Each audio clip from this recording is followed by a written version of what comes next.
Okay, so you may have heard of the attacks in Paris tonight. I'm just going to make this video quite brief because it is a breaking, developing story and information's being leaked in. Um, Clearly, there's a very major incident going on over there, and it really dwarfs the Charlie Hebdo attacks in its scale. Um, and it's very, very difficult to look at this and not imagine that there is a jihadist connection with today's news about the assassination of so-called Jihadi John, the British Islamist who went to Syria. The reports coming from this attack tonight suggest that at least one of the attackers said this is for Syria. So common sense would dictate, at least at this early stage, that this was an Islamist attack. But it is too early to say for sure.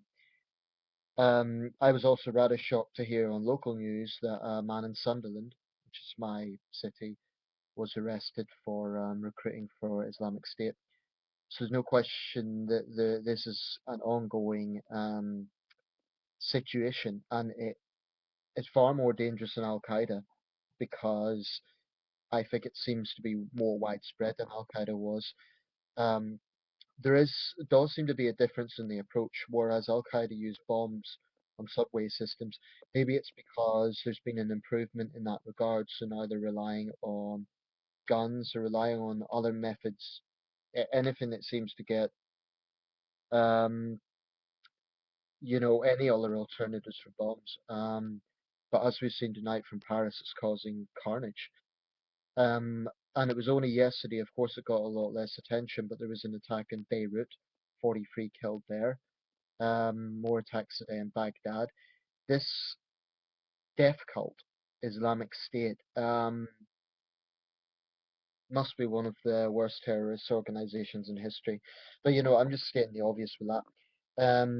I'm not going to make this video particularly long, but there's another thought that occurs to me, and this isn't related to politics or terrorism, but that it's just an observation that this has been a very difficult year for France.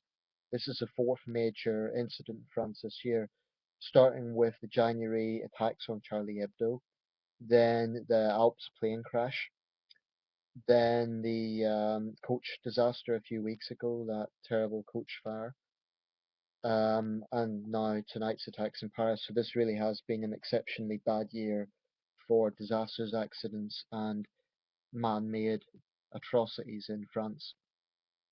I'll leave it there because there really isn't much more to say, but I'll almost certainly be commenting on this if more information is reported.